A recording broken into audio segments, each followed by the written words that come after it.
Haleluya, amahoro y'Imana bane natwe, ku mazina ni ayandi, umutoni Sandra, mbanje kubasuhuza mu izina rya Yesu Kristo aho muherereye hose. Shalom shalom, ndabakunda cyane mwe mudukurikirana kuri uru rubuga ubuhanuzi bushya. Amahoro y'Imana bane namwe, imigisha n'imihezagiro bibakurikirane kandi bibomeho.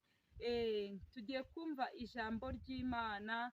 Mbere y'uko twumva ijambo ry'Imana, njya nkunda kugushishikariza gushima.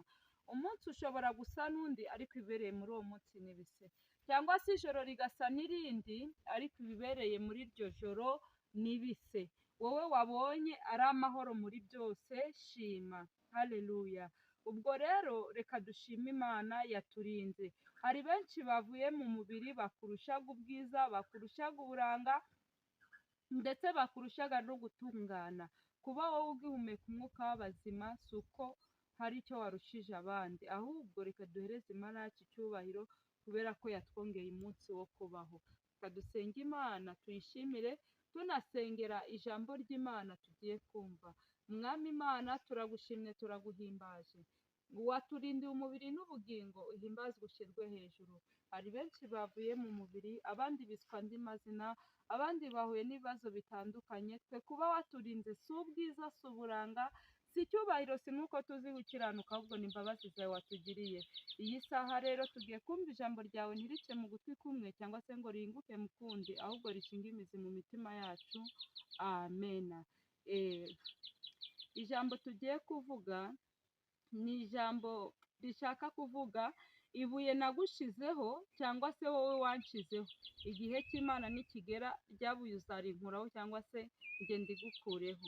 Hari amabuye menshi cyangwa se ibitare badushiraho cyangwa se twebwe tugashira ku bandi, ariko Imana itarya ruswa, Imana irenganura abarenganye. Umuntu ashobora kugera mu kibazo cyawe akabona ko ari ukuri akakurenganya, ariko iyo Kristo ahageze ajya arenganura abarenganye.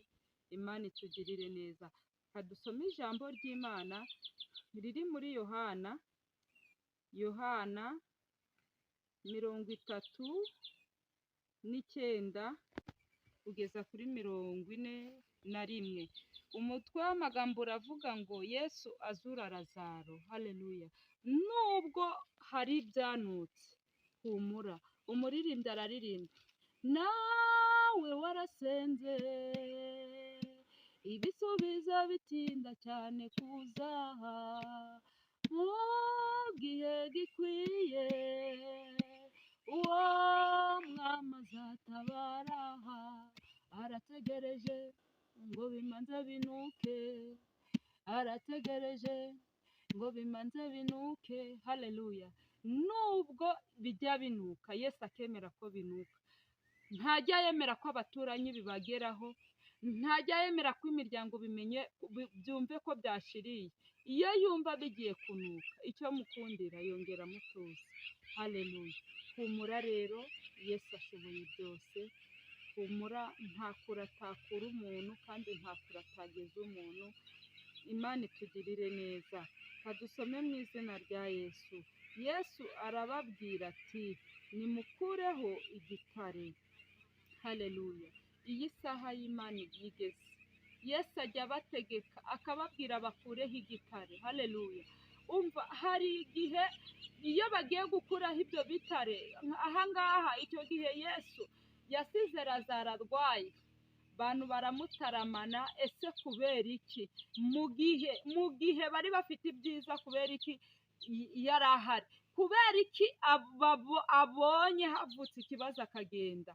Hari igihe Yesu agusiga mu kibazo atari uko yananiwe kukurengera, ahubwo ari ukugira ngo imirimo y'Imana yerekanirwe muri cya kibazo. Imana itugirire neza. Noneho arangije Yesu arababwira ati, yewe mwebwe mwashizeho cya gitare, nimuze. Arababwira ati ngo nimuze. Arabahamagara, batangira kwinyoza, baravuga ngo uyu muntu nawe ashaka kuturuhiriza ubusa. Uyu mwigisha, igihe bari bafite ibyiza, kubera ko atarahari, none umuntu yanutse. Umuntu umaze iminsi 4 ari kumva biri bushoboke, ariko imbere y'Imana umva ngo utangarize ko nta kidashoboka. Haleluya. Imana itugirire neza. imbere y'Imana, iyo byananiye abaganga, iyo byananiye imiryango, iyo byananiye inshuti, iyo Yesu abigezemo birakunda kandi bikemera. Yesu arangije ahageze ngo arababwira ngo